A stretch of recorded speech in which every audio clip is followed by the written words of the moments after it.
At another math problem na naman ang ating sasagutin. And when my dad is 45, I was 14. Now he is twice as old as me. How old I am? Pause the video and try. Sinagutan mo ba? At kung nakuha mo ng tama, very good. And if interested ka namang malaman paano siya isolve, keep watching. So in any age problem naman, just like this one, ang pinaka-importante dyan ay pag-represent, tsaka yung timeline, and then later yung pag-solve ng equation. So let's start. Busisiin muna natin yung mga given natin. So meron siyang general na dalawa. So when my dad is 45, ayun no, yung 45 tsaka yung 14, past ages nilang dalawa ng tatay niya yon. Okay? So doon natin magsimulang mag-represent.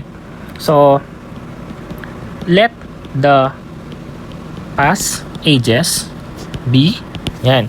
So yung dad niya, mamaya sa equation, gagamitin na lang natin yung capital letter D at 45 na daw siya.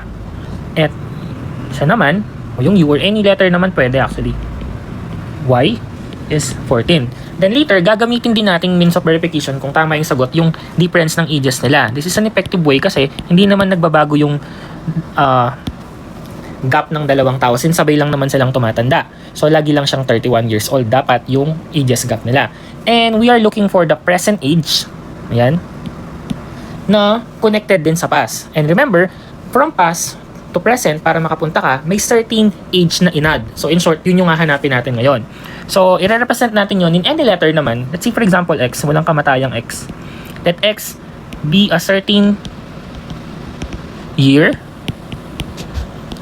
added. Yan, no?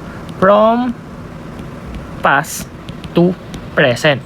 Ibig sabihin, ito yung certain year na nag-add or lumipas from past to present, tapos naging double yung age nila. So actually, pwede kang mag-trial and error dito kung gusto mo. Pero since love natin yung math, is gagamitan natin siya ng mathematical way. So let's start. So yun na nga. So yung dad niya, plus a certain year, which is X, magiging present na siya. So from past plus X to present. Same is true with yung you, o yung ikaw dito.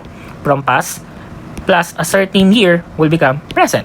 So, paano natin i-convert sa equation? So, sabi niya doon, yung dad niya magiging double yung age niya. So, para maging equal yung dalawang expressions na to, yung dad niya tsaka yung ikaw, is since twice na mas matanda yung tatay niya, ang gagawin natin is ita-times 2 natin yung u para maging equal sila.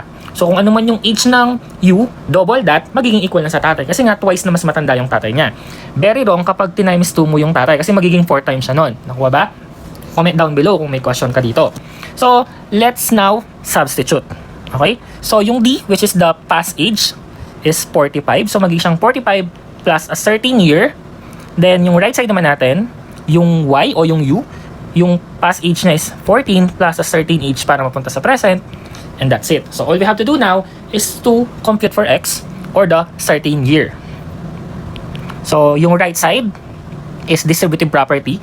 So, distribute 2 to 14 and 2 to X by multiplying it. So 14 times 2 is 28, then X times 2 is 2X. At yung left side naman natin is mananatiling 45 plus X.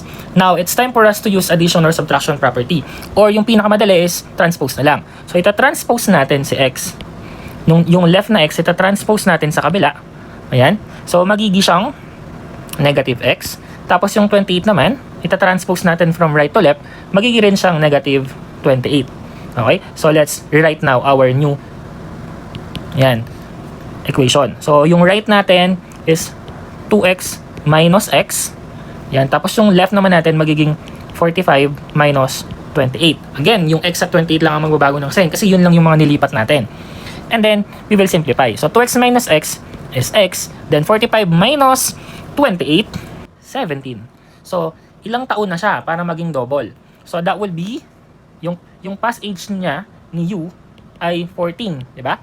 And that was past age. So, para makapunta ka dun sa present, yan, kailangan mong mag-add ng 17. And the answer is actually 31. Okay? Check natin yan kung tama.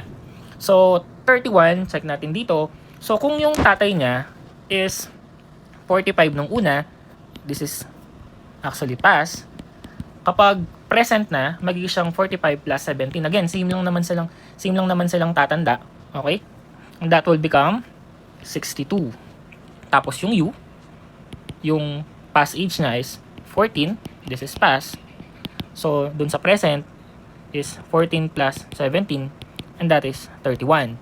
Is that double? Yes, because 31 times 2 is 62. And difference ba nila? 31? Yes, because 62 minus 31 is 31.